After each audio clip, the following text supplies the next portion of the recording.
Good morning to everyone. Today I will read um, a sutta from the Anguttara Nikaya, 9.3, Meghiyasutta. It's a very interesting sutta with different nuances that we can explore. So I want to share screen with you. I will use the Bhikkhu Sujato translation. Uh, Give me a moment.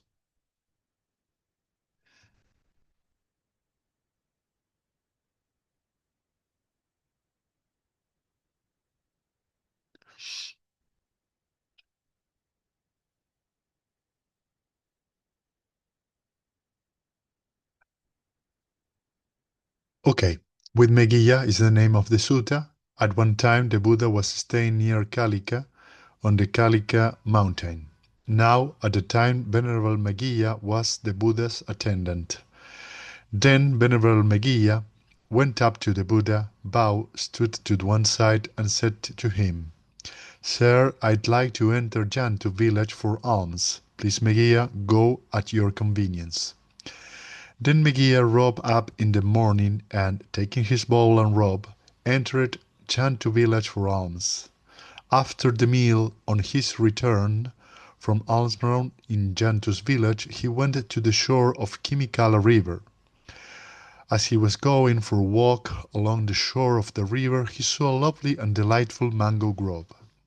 It occurred to him, "Oh, this mango grove is lovely and delightful. This is good enough for striving for a gentleman wanting to strive. If the Buddha allows me, I'll come to this mango grove to meditate." Then Venerable Meghiya went up to the Buddha, bowed, sat down to one side, and told him what had happened, adding, "If the Buddha allows me, I'll go back to the mango grove to meditate." "We are alone, Meghiya. Wait until another mendicant comes." For a second time said to the Buddha, "Sir, the Buddha has nothing more to do, and nothing that needs improvement, but I have. If you allow me, I'll go back to the mango grove to meditate." "We are alone, Meghiya. Wait until another mendicant comes." For a third time, Meghiya said to the Buddha, "Sir, the Buddha has nothing more to do and nothing that needs improvement, but I have. If you allow me, I'll go back to that mango grove to meditate." "Meghiya, since you speak of striving in meditation, what can I say? Please, Meghiya, go at your convenience." So Meghiya was one of the Buddha's attendant, and in this particular sutta, there are different commentaries about it. Apparently, Meghiya was a former in his previous lives. He was a king that at that spot of the mango grove, he had this previous life. He was a king that he wanted to go and sit in one particular stone with with his troops and with the female dancers. And then in that particular memory, he also, at some moment in the day, as a king, two thieves were uh, caught up and bring to him. And I think that he, as a king, imparted justice. So this is what the commentary said about uh, this particular spot. Um, I think that the Buddha know, knew this, and there are two things that occurs in my mind that why the Buddha doesn't initially allowed to uh, grant it to Meghiya to go to meditate, because uh, he need that at least one monk were near him to attend the Buddha. On the other hand, I think that the Buddha also know, as the sutta of, of the sutta shows, that Meghiya is not ready for that kind of retreat. So that is that is what I thought about why the Buddha don't allow Meghiya to go to this meditation. Finally, because you ask a Buddha 3 times the same thing, the Buddha have to give you the permission, and this is what Meghiya achieved. So then Meghiya got up from his seat, bowed, and respectfully circled the Buddha, keeping him on his right. Then he went to that mango grove and, having plunged deep into it, sat at the root of a certain tree for the day's meditation. But while Meghiya was meditating in that mango grove, he was beset mostly by 3 kinds of bad, unskillful thoughts, namely, sensual, malicious, and cruel thoughts. So, this thought was that arises in Meghiya's mind has a relationship with the commentary said, and then he thought, "Oh Lord, how incredible, how amazing! I've gone forth out of faith from the daily life to the homelessness, but I'm still harassed by 3 kinds of bad, unskillful thoughts, sensual, malicious, and cruel thoughts." Uh, so this is very interesting because Meghiya really want to go to meditate, and when he is in meditation, these kind of thoughts arise in his mind, and then he is somehow surprised by this. I think that Meghiya, in this moment of his training, he was not very mature, as the sutta will show us eventually. But he is amazed by this. And somehow he returned to the Buddha to ask for instructions and guidance. So we have to be very careful if we want to take a retreat. I think it's very important to have a regular meditation practice, sorry, but also take a retreat, at least one 10-day retreat per year, because that's allow us to go deep in our practice. But we have to be very careful regarding which technique we're going to use in our retreat. If we have a technique that is very hard and push our mind to our limits, this probably will give us more trouble than reliefs.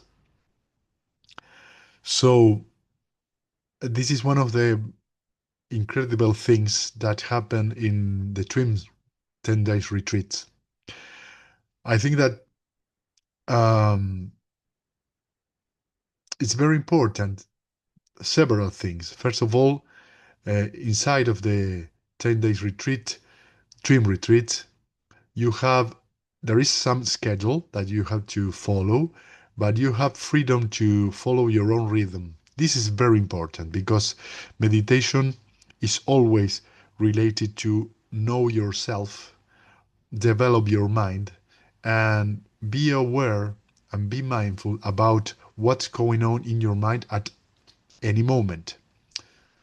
This is pretty much what any other kind of tradition, Buddhist tradition, uh, is looking for that a practitioner do. But how I do what I do, the how is here is the important thing. So follow your own rhythm is be mindful what's going on in your mind. Be mindful of do not push your mind to the limit. Do not trying to push hard into your object of meditation. Is be gentle, be open, and from the first day is start to understand that the meditation is a process, an impersonal process, and this gives you a different perspective of the meditation. You don't have to try to control what's going on in the meditation, but you have to be keen, a keen observer of what's going on in the meditation and in your mind at any moment, at every moment.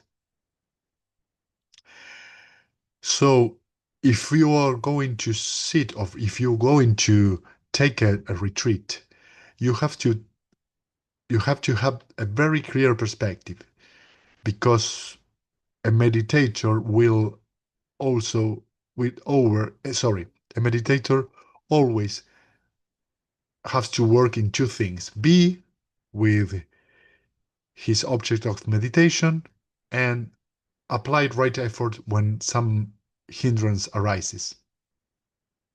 In the case of, if you follow the trim instruction, you have to apply 6 hours. Recognize the hindrances, release, relax, enjoy that relaxation, smile, re-smile, and return to your object of meditation and repeat the process of being in a very gentle way with your object of meditation. So if we understand this, if we understand that this is the meditation, the meditator work, and we don't try to control where is the meditation go, we just be patient and we stay moment by moment with our working. Eventually the mind will be feel very relief, very calm, and our understanding of how minds work will grow.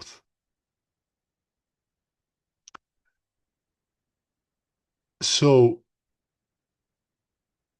I know some people, for instance, that want to participate in some Vipassana, 10 days retreat Vipassana, but they not meditate. And the Vipassana retreat could be hard if you are not trained before in meditation. It could be a very hard experience. So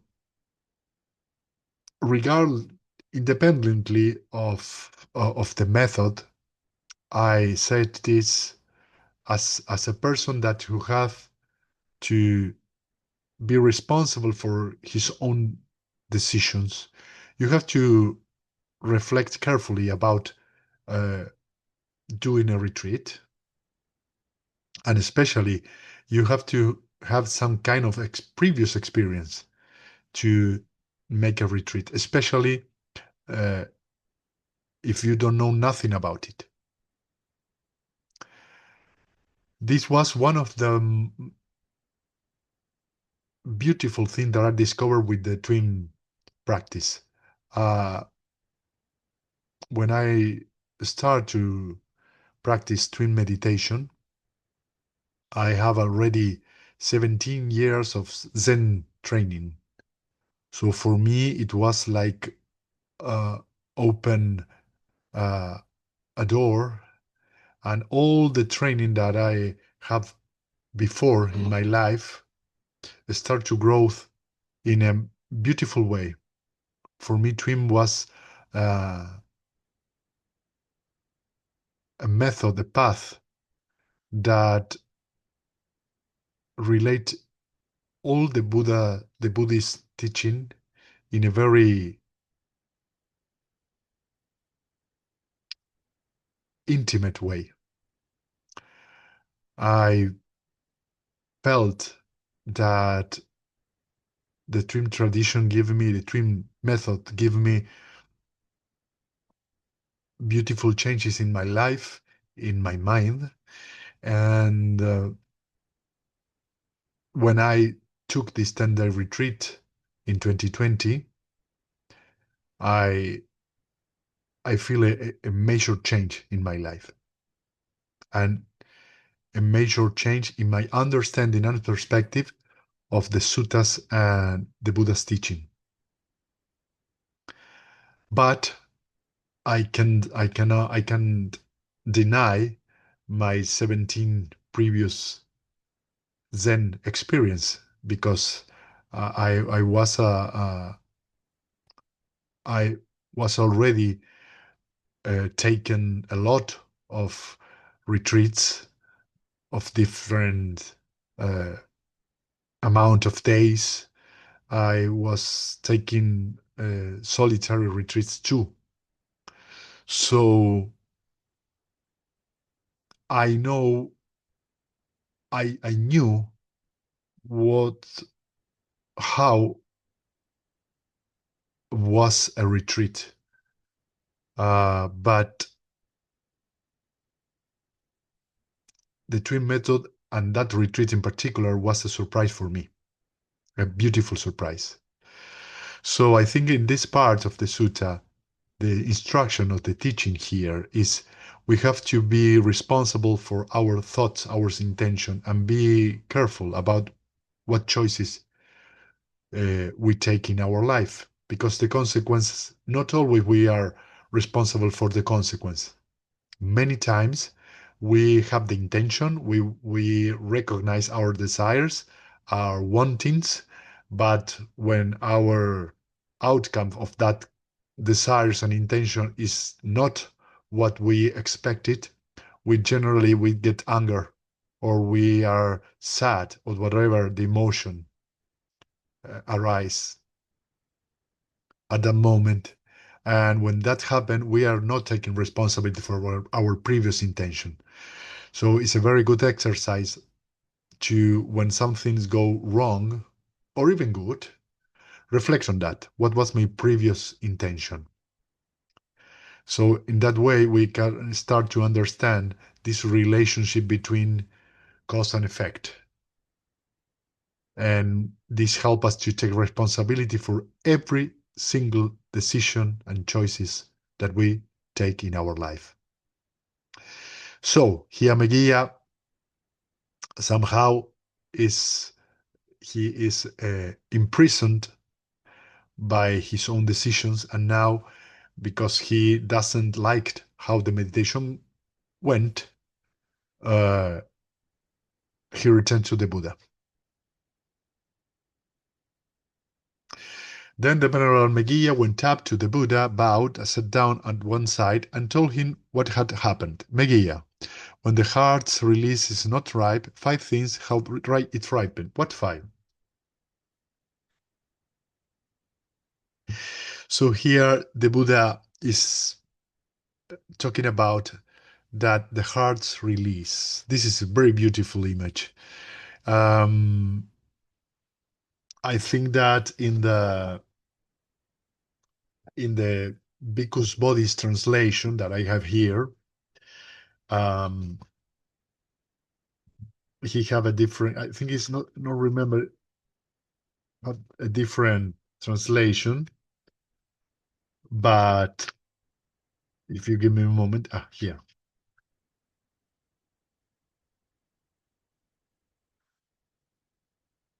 So here, Bhikkhu Bodhi translate as this: Meghiya, when liberation of mind has not matured, 5 things lead to its maturation. So here is very interesting uh, because Bhikkhu Bodhi translates this as when liberation of mind has not matured, and Bhikkhu Sujato, heart's release is not ripe. It's very interesting the nuances between the rendering. But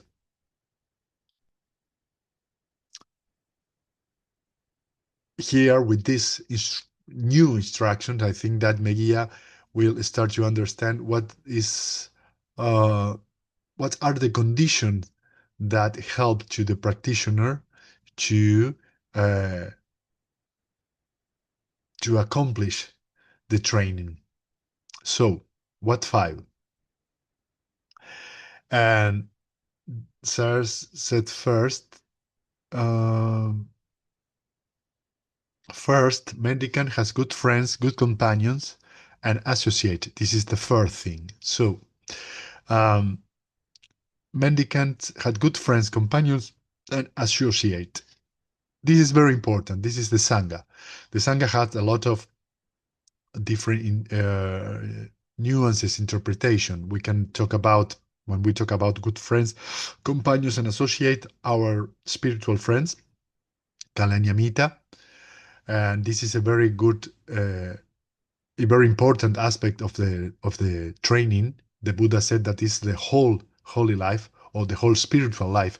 Have good friends that help us to stay in the path and encourage us to practice and help each other. It also could be here the monastics, uh, bhikkhus and bhikkhunis. So this is very important. Try training alone is very difficult, really difficult. And be I be I I have this kind of training during 7 years when I from 2013 to 2020, my teacher at that moment doesn't want to teach anymore. So I start to train uh, alone without a group. Um, I can recognize that I have a strong will and I meditate a lot at that moment, 4 hours per day. But not anyone could do that, could do this, train alone, because there are different hindrances that arise in the mind that maybe it's not easy to let it go if you don't have uh, the right instructions. And it could be very frustrating. Uh, After 7 years, I I realized that I was frustrated with my training, and that was mainly the reason that I changed from Zen to Twin. So, good friends, companions, and associate are really important. Second, furthermore, a mendicant is ethical, restraining the monastic code, conducting themselves well, and resorting for alms in a suitable place. Seeing danger in the slightest fault, they keep the rules they've undertaken. This is the second thing. So here, the Buddha is talking about the patimokkha for the monastics, but for the lay people, it follows the five precepts. I will say six. So we have to undertake the precept that we don't harm any living being, we don't kill any living being, we have to not steal, not tell lies, not deceive, no uh, make gossips, do not take a sexual life that harm anyone. And this is not only physically, but also to deceive our partnership. Don't take drugs and alcohol. And this last precept, sometimes for the lay people, is really hard. And because it's difficult to understand that the drug or the alcohol bring will bring a fuzzy mind with a lot of confusion.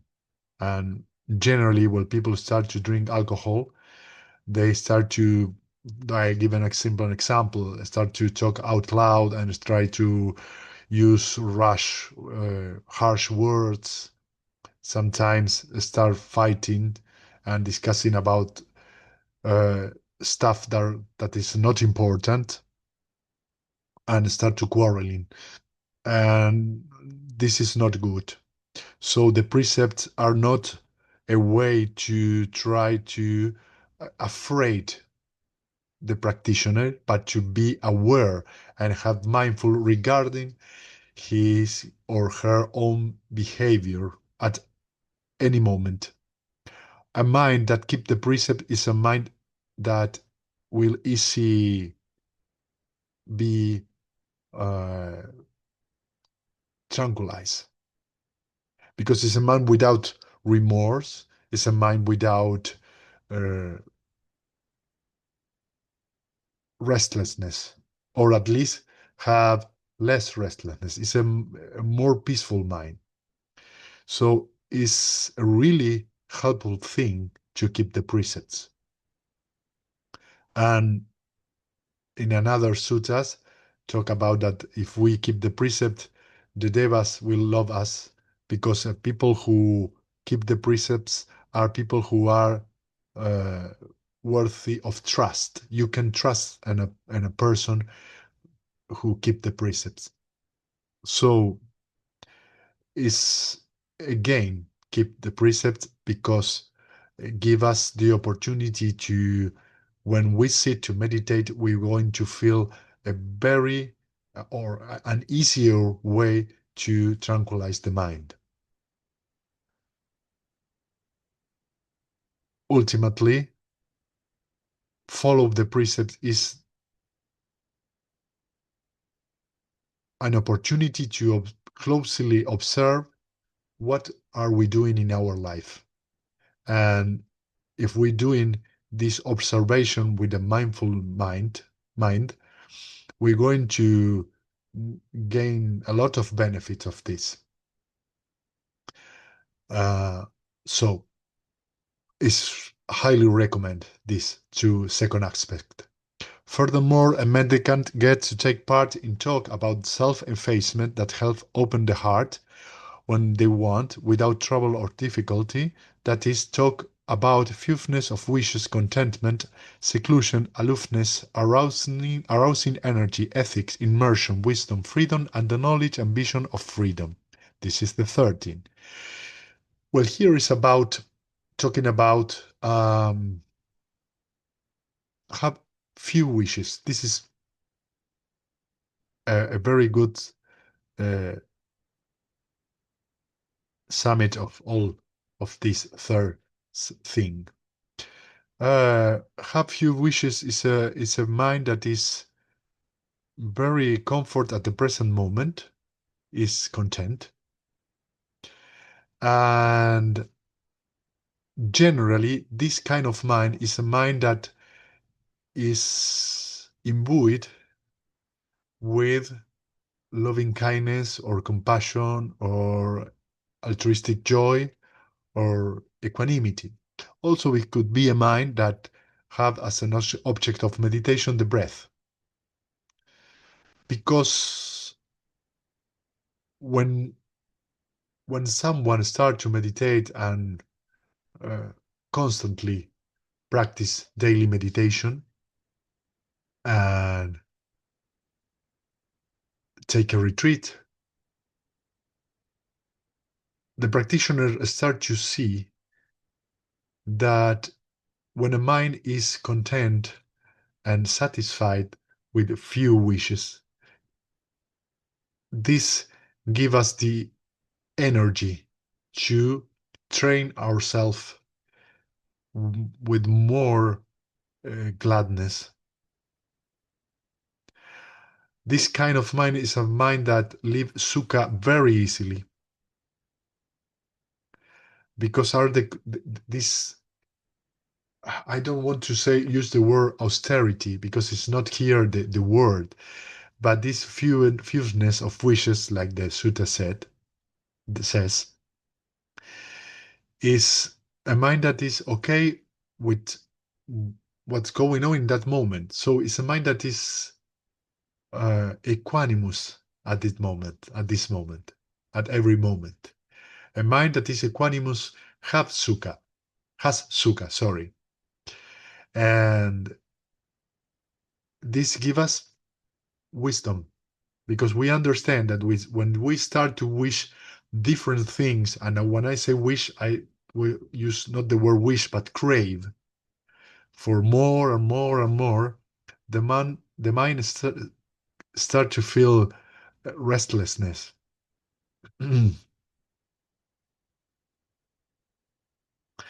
And when we start to feel restlessness and doubt and sensual desire, we lost our freedom because we are already dependent upon these obsessions. So anytime that our mind is trying to move, or the mind moves from our object of meditation to whatever the hindrance might be, we have to apply right effort, 6 hours. And when we return, the mind will be very stable, or at least stable. Now I don't know if very, but stable. And if we continue with this practice, the mind will be happy. And this gives us this third thing. We're going to feel more stable, more happy, and more equanimous. Furthermore, mendicant lives with energy roused up of giving up unskillful qualities and embraces skillful qualities. They are strong, staunchly vigorous, not lacking of when it comes to developing skillful qualities. This is the fourth thing. Here is talking about right effort, 6 hours. Um, so I always uh, it's only for me a surprise every time that read the I read the formula for right effort that the Buddha is always saying that for right effort we have to have energy, and in this case, because Sujato translates as strong, staunchly vigorous, not slacking off. So why the Buddha uh, give us this quality for the effort? Because it's really hard when we have in our mind a hindrances, a unskillful state of mind, an unwholesome state of mind. It's really difficult to let it go. So I think that the word right effort is very appropriate because the effort here in the noble path is just let it go, the unwholesome state, and develop the wholesome states. And this, I think I remember that Bhante Vimalaramsi talk about that the right effort is uh, a miracle. And I think that description of right effort is really great because when someone can let it go, the hindrances, whatever it might be, anger, fear, jealous, ambitious, crave for something, restlessness, and relax and re-smile and return with an open and gentle mind to the object of meditation, this is a miracle. This is a great thing because we are training our mind to let it go, whatever arises. And this is very important to any of the stages of the path. Furthermore, a mendicant is wise. They have wisdom, the wisdom of arising and passing away, which is noble, penetrative, and leads to the complete ending of suffering. This is the fifth thing that, when the heart's release is not ripe, helps it ripen. So the fifth thing is to develop wisdom, the of arising and passing away. And this is very important because we see here the arising and passing away is just another way of think of see the codependent origination. So anything have a condition and causes, and when the conditions are right, it will ripen in the fruits. So if we see this conditionality, we at that moment are with right view, with the first step of the Eightfold Noble Path. And if we train in this permanently in this view, we're going to achieve the ending of suffering. So every time that we take the things personally, uh, and we make a big deal of out of anything, we not only we going to live, we experience suffering, but also we had taken a wrong decision. So the previous uh, thing, right effort, give us the possibility to the fifth thing, because we train ourselves in right effort in the 6 hours. We're going to develop wisdom and see the things as they are. This will give us the possibility to see with more equanimous mind. That is the reason of the third aspect, because we have fewer wishes, that our mind is more tranquil, more equanimous, and it is easier to apply the right effort, and it's easier, and we give the condition to the minds to develop wisdom. That is the reason because we seek in the second the uh, the precepts. If we keep the precepts, we're going to have less remorse. Our mind will be more tranquil. If our mind is more tranquil and stable, we are going to live happy with less wishes. We're going to live with contentment, and this will give us the possibility to apply more easily the 6 hours, and then the wisdom will arise. And if you go in one step before, the good friends. So we have a group. The group show us and teach us, and the teaching too, to have a virtuous behavior, keep the precept. They give us the the joy and the happiness to have a few wishes, to be content, stabilize our mind in this contentment, and then we can apply 6 hours, and this gives the wisdom. We start to change our perspective from wrong view to right view. And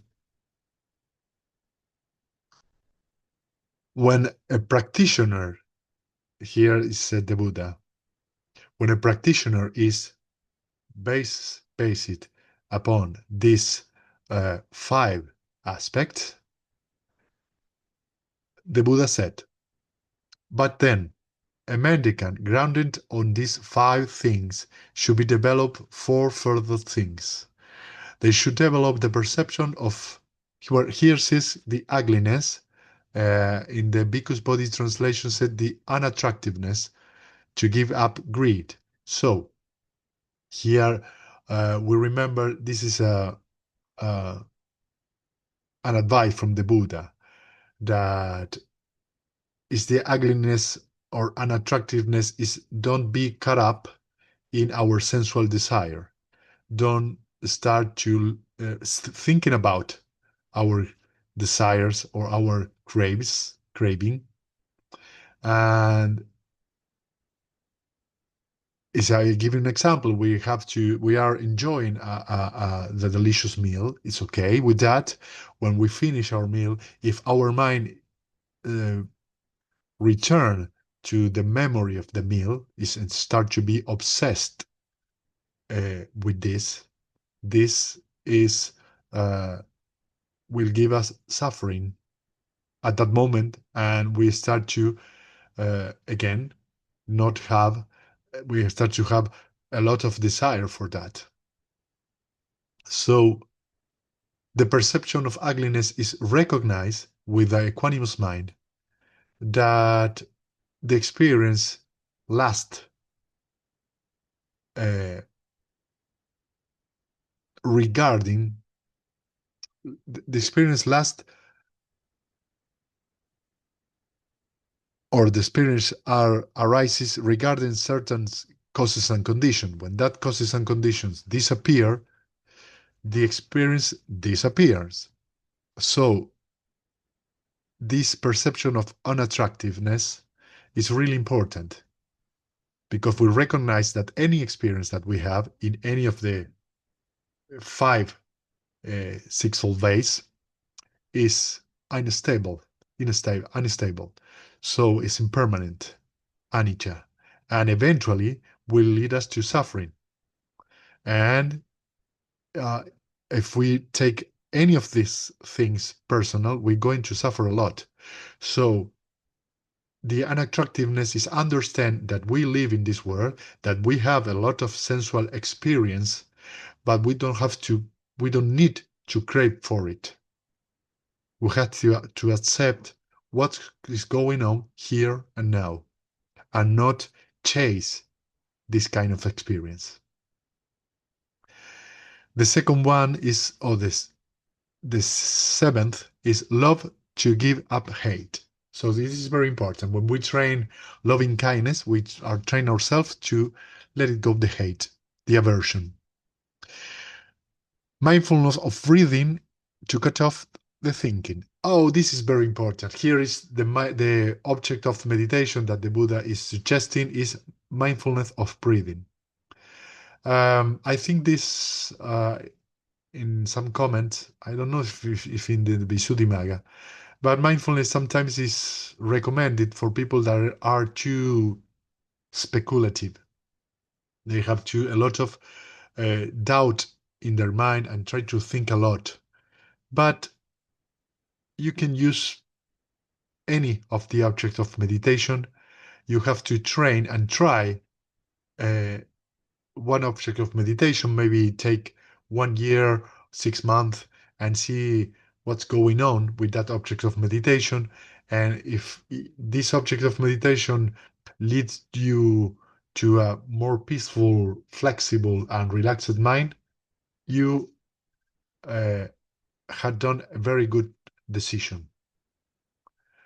So it's important to understand that we don't have to be attached to any object of meditation. The object of meditation is just uh, a wholesome state of mind or a wholesome object uh, from that I want to apply my intention to be with,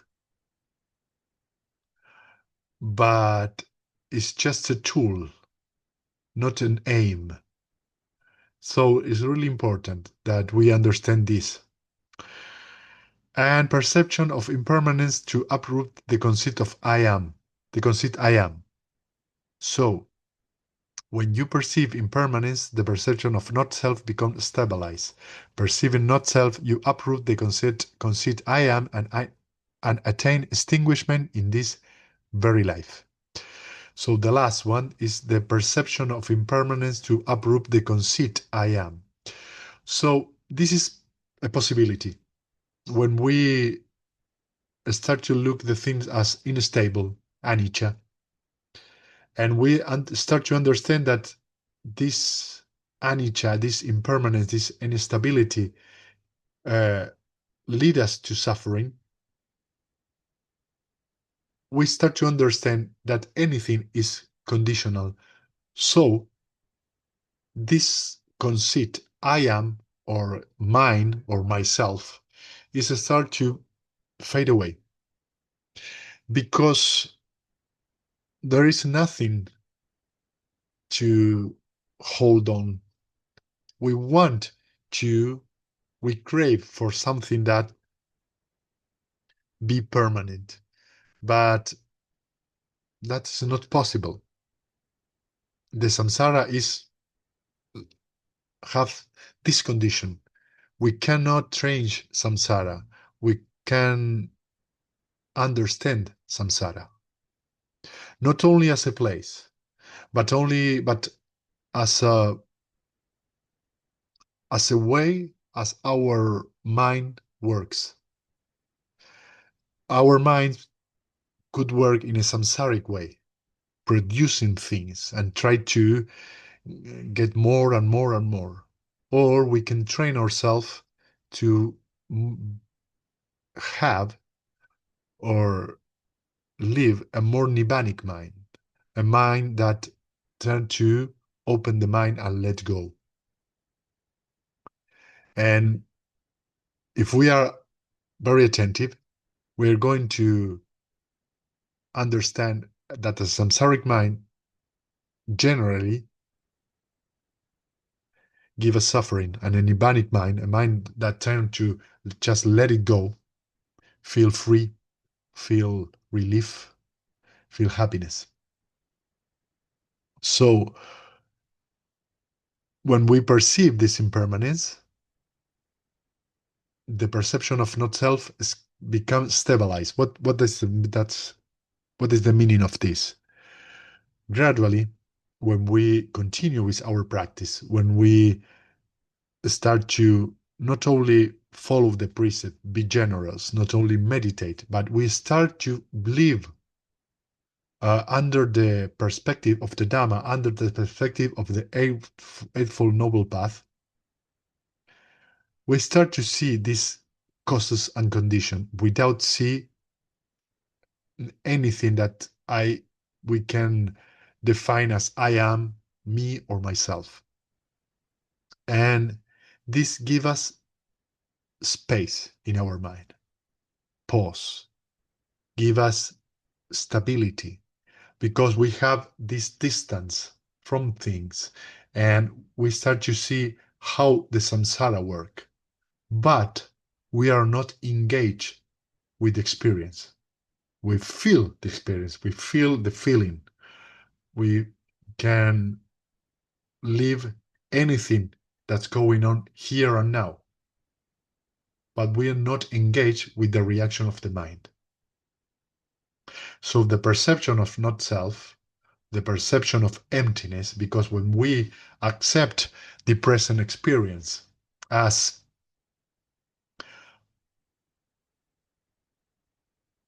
a reality that we cannot change, and we have more spacious in our mind, we are realized that the mind is empty. Empty of what? Empty of I am, me, or myself.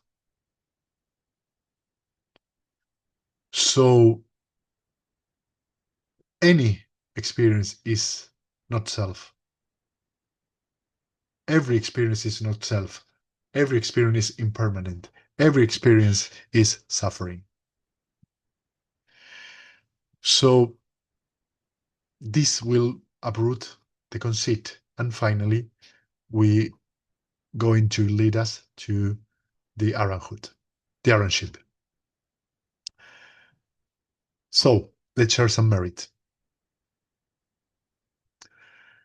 May suffering ones be suffering free, and the fear struck fearless be. May the grieving shed all grief, and may all beings find relief. May all beings share this merit that we thus acquire for the acquisition of all kind of happiness. May beings inhabiting space and earth, devas and nagas of mighty power, share this merit of ours. May they alone protect the Buddha's dispensation. Sadhu, sadhu, sadhu. Thank you very much. I hope you feel metta every day of your life.